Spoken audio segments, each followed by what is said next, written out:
नमस्कार, पहाड़ प्राइम देख रहे हैं आप। मैं हूं आपके साथ जयप्रकाश तोमर। इस वक्त कोटखाई पूरे हिमाचल में चर्चा का विषय बना हुआ है। जुब्बल कोटखाई के उपचुनाव की अगर हम बात करें, क्योंकि नरेंद्र बरागटा के पुत्र चेतन बरागटा और उधर रोहित ठाकुर, और साथ में अब जब बीजेपी की जो नीलम है उनको टिकट दिया गया है बीजेपी ने, तो चर्चा हो रही है बीजेपी के आपस के दो कैंडिडेटों की या फिर बागी हुए चेतन बरागटा की। लेकिन उम्मीदवार और भी है। सुमन कदम मेरे साथ इस वक्त मौजूद है। इन्होंने भी नामांकन किया है, निर्दलीय है और स्वतंत्र रूप से चुनाव लड़ रही हैं।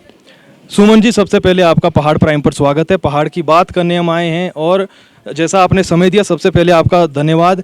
आम लोगों से मिल भी रहे हैं और हमें भी आपने समय दिया, इसके लिए आपका बहुत स्वागत है। थैंक यू तो आप लोगों का, जो आप लोग मुझ पर ट्रस्ट करते हुए, जैसे कहते हैं ना, मीडिया हमारे लोकतंत्र की रीढ़ की हड्डी है। आप लोग मुझको दिखा रहे हैं, यानी सच्चाई को दिखा रहे हैं, उसके लिए आप लोगों का शुक्रिया। बिल्कुल। सुमन कदम जी, पहले मैं चाहूँगा आप अपना परिचय दें कि जो है आप कहाँ की रहने वाली हैं और जो है अपने कहाँ की रहने वाली है, क्या आपने पढ़ाई की है?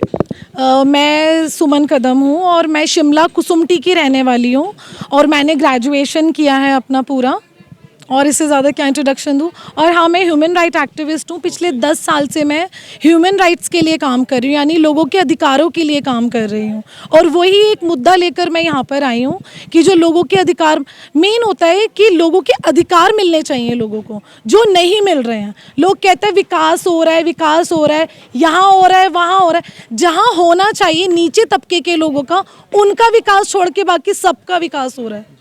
तो मैं वही राजनीति लोगों को बताने के लिए आई हूँ कि आप अपने अधिकारों के लिए लड़ें।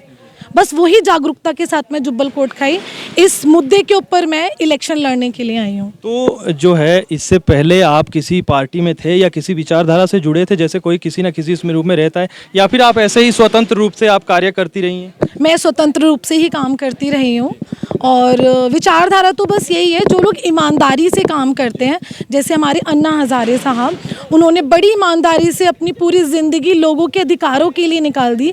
उनके ऐसे लोगों के साथ, उनकी विचारधारा के साथ मैंने काम करने की शुरुआत की थी और अभी भी मैं वही काम करती चली आ रही हूँ। सुमन जी, क्या इससे पहले आपने किसी पार्टी से टिकट की मांग की या बात रखी कि मुझे टिकट चाहिए, बीजेपी या कांग्रेस? क्योंकि आप बेबाक बातचीत के लिए जानी जाती है। मैंने परसों भी आपकी प्रेस कॉन्फ्रेंस देखी, तो आप बिल्कुल बेबाक तरीके से बता रहे हैं और जनता कहीं ना कहीं अब जो है नेचुरल चीज़, जिस तरीके से आप बेबाक तरीके से रख रही हैं, लोग पसंद भी करते हैं। कुछ लोगों की अपनी प्रतिक्रिया रहती है, खैर। लेकिन जो है, क्या आपने मांग की थी बीजेपी या कांग्रेस किसी दल से, या आपने जो है स्वतंत्र रूप से यहाँ पे आके? मैंने कोई मांग वांग नहीं की है किसी भी दल से, क्योंकि जो मेरी विचारधारा है वो किसी से मैच नहीं होती है। पहला पॉइंट तो ये कि ये दलगत राजनीति करते हैं, ठीक है। कभी कोई भी पार्टी आ जाए, ठीक है, काम सबको पता है। अगर हम हार भी जाएंगे, जो बड़े अधिकारी, जो बड़े नेता होते हैं, उनके काम तब भी होते हैं, चाहे वो हारे या जीते हैं, कोई फर्क नहीं पड़ता। मेरी राजनीति क्या, मैं बल्कि आपके चैनल के माध्यम से उन सभी भ्रष्टाचारी को बोलना चाहती हूँ कि 2 नवंबर तक अपना बोरिया बिस्तर बांध लीजिए। अगर मैं जीत गई तो एक एक को पकड़ पकड़ कर मैं उनका इलाज कर दूंगी अच्छे से, क्योंकि ये लोग बेवजह जनता को परेशान करते हैं। क्यों कर रहे हैं पता नहीं, खाते हैं पैसे पता नहीं, पता ही नहीं चलने देते हैं। ऐसे भ्रष्ट हो चुके हैं, पता ही नहीं चलने देते। तो मेरी विचारधारा किसी पार्टी से मैच ही नहीं करती है, क्योंकि मैं किसी पार्टी में आकर काम करूं और मैं अगर ऐसे स्ट्रिक्ट एक्शन लूं उन भ्रष्टाचारियों के खिलाफ, तो क्या होगा, मेरे ऊपर प्रेशर बनाया जाएगा, प्लीज़ उन्हें छोड़ दो, वो हमारी पार्टी से जुड़े हैं, हमें सपोर्ट करते हैं, हमारे इतने वोट कट जाएंगे। तो मेरी विचारधारा उनसे मैच, मैं प्रेशर में काम नहीं कर सकती, समझ गए आप। तो मैं प्रेशर में काम करने वाली राजनीति, इसलिए मैंने किसी से टिकट मांगी नहीं, इसलिए मैं खुद खड़ी हुई, निर्दलीय खड़ी हुई हूँ जी। तो सुमन जी, इस क्षेत्र की बात करें, कहीं ना कहीं नरेंद्र बरागटा एक बहुत बड़ा नाम था और लोग, हमने जब अभी ऑफ कैमरा भी बात की, लोग कहीं ना कहीं कहते हैं कि अच्छा काम किया, अच्छे इंसान थे। तो आप इस क्षेत्र में अगर हम कहें तो कब से सक्रिय रही और क्या कुछ परेशानियां आपने यहाँ पर लोगों की देखी? मैं 3 महीने से, पिछले 3 महीने से यहाँ पर हूँ और ये मैं दिखाना चाहूँगी, मेरी डायरी है ऑलमोस्ट ये। जी, मैं लोगों की समस्या लिखती हूँ इसके अंदर। एक डायरी मेरी भर चुकी है, ये दूसरी डायरी ऑलमोस्ट हाफ हो गई है ये।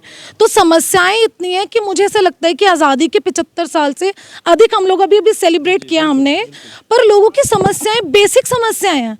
जैसे यहाँ पर पानी ब्राउन आता है, ब्राउन शुगर सुना था मैंने, पीने के पानी की समस्या आपकी बहुत ज़्यादा, जो बेसिक है, बेसिक चीज़ें नहीं पूरी हुई कि लोग कहते कहते थक गए यहाँ के नेताओं को, पर पानी की समस्या ब्राउन वो दूर जस की तसी है। पर जब मेरे पास ये समस्या आई तो मैंने उसके ऊपर एक्शन लेते हुए, जैसे निहारी में से पानी आता है वहाँ पर फिल्टर बेड लगवाने के मैंने ऑर्डर करवा दिए हैं।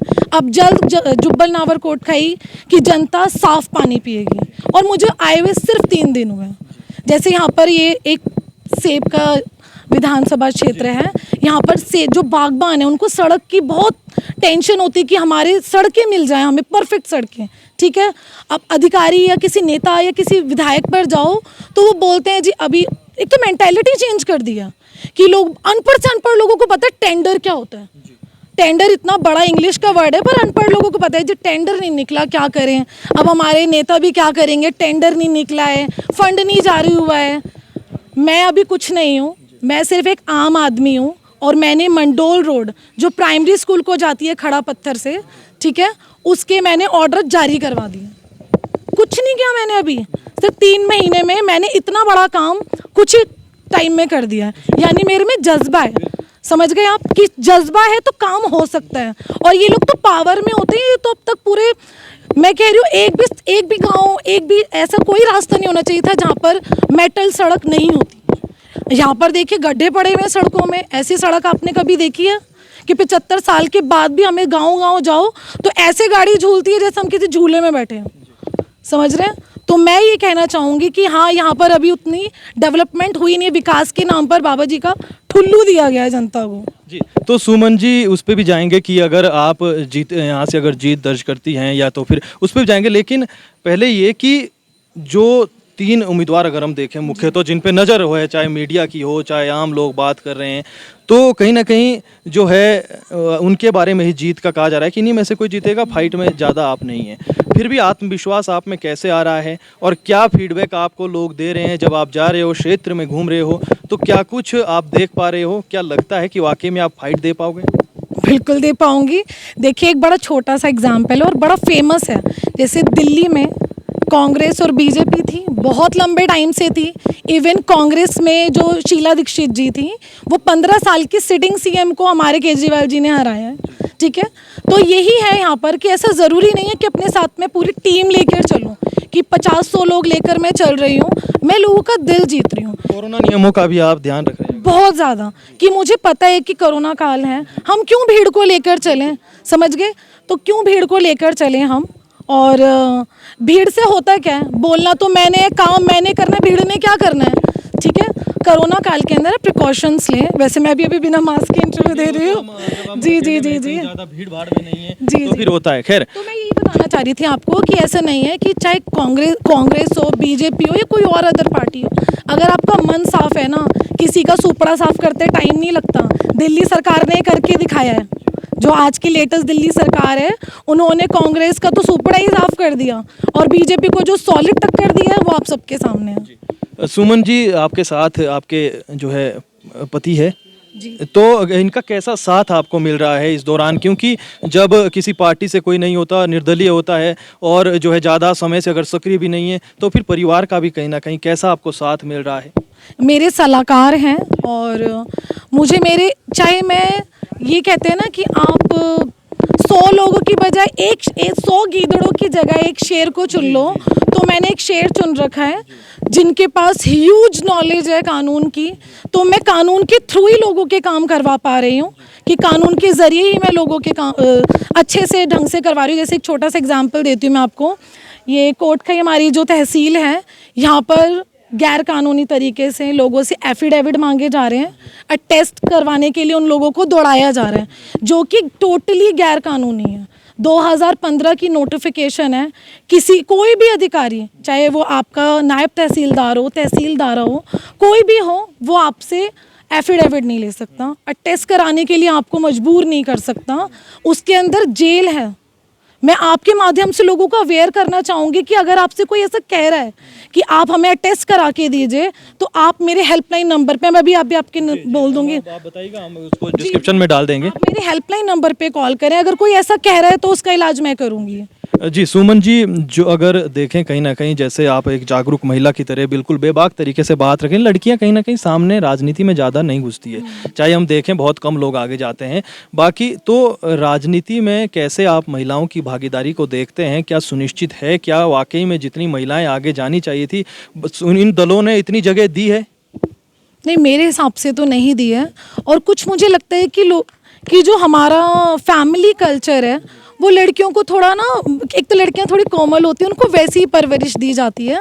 पर अगर हम लड़कियों को मैं सभी से कहूँगी, अपनी लड़कियों को शुरू से ही बोलो तुम बोझ नहीं हो, तुम आईएएस भी बन सकती हो, तुम नेता भी बन सकती हो, तुम प्रधानमंत्री भी बन। अगर इसी सोच से अगर हम लड़कियों को बड़ा करेंगे ना, तो मुझे लगता है कि एक अच्छी सरकार एक औरत भी चला सकती है और उसमें 90% औरतें भी हो सकती हैं। बिल्कुल। सुमन जी, अगर आप जीतते हैं इस क्षेत्र से, अगर आपने जीत दर्ज की, तो जो है एक निर्दलीय विधायक कहते हैं कि ज़्यादा कुछ नहीं कर पाता है, कुछ बजट निकालना हो, कुछ सरकार के साथ सांठगांठ होनी चाहिए। तो क्या आप फिर भाजपा में शामिल हो जाएंगी? आपकी भाजपा के साथ जो विचारधारा है बीजेपी की, उसका जो आपको मेल खाता है कि वाकई में ठीक है? नहीं, मेरे साथ ऐसी कोई विचारधारा उनकी मेल नहीं खा उनकी क्या किसी भी पार्टी की मेल नहीं खाती है। और पहली बात मैं बताना चाहूँगी सभी दर्शकों को कि कोई काम करने के लिए आपको किसी के आगे हाथ जोड़ने की ज़रूरत नहीं है। कोई फंड के लिए फंड बहुत मिल जाते हैं, आप अच्छा काम करना शुरू तो करिए। मैं अगर विधायक बनती हूँ यहाँ से, तो मुझे किसी सरकार से भीख मांगने की ज़रूरत नहीं है। मैं अपने ही दम पे लोगों के काम भी करवाऊँगी, फंड भी जारी करवाऊँगी। अंतिम मैंने मंडोल रोड का एग्जाम्पल दिया, मैंने किसी के आगे गिड़गिड़ाई नहीं हूँ, कानून के ही सहारे एक प्रोसीजर के तहत मैंने वहाँ का फंड जारी करवाया है, ऑर्डर करवाए हैं और जल्द वो रोड बनने के लिए अब शुरू हो जाएगी। सुमन जी, अंतिम सवाल कि क्या आप मैदान में है ही, या परसों आप कुछ वापस भी सोच रहे हैं नामांकन वापस लेने का? नहीं, मैंने बहुत पापड़ बेले हैं, बहुत मेहनत कर रही हूँ मैं, मेरा कोई इरादा नहीं है अपना नामांकन वापस लेने का।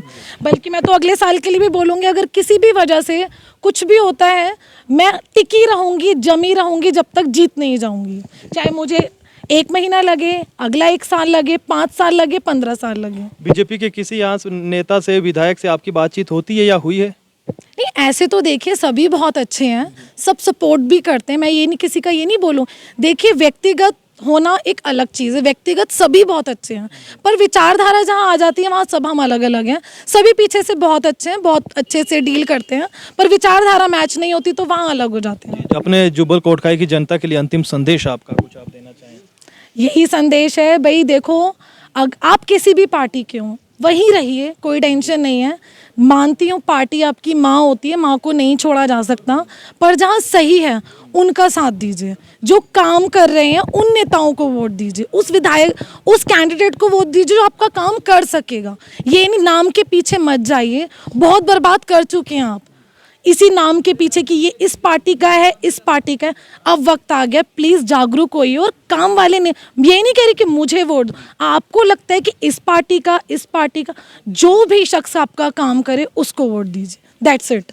सुमन जी, बहुत शुक्रिया, आपने समय निकाला, और आपको जो है आगे चुनाव के लिए बहुत शुभकामनाएं हमारी तरफ से, और बहुत शुक्रिया। Thank you.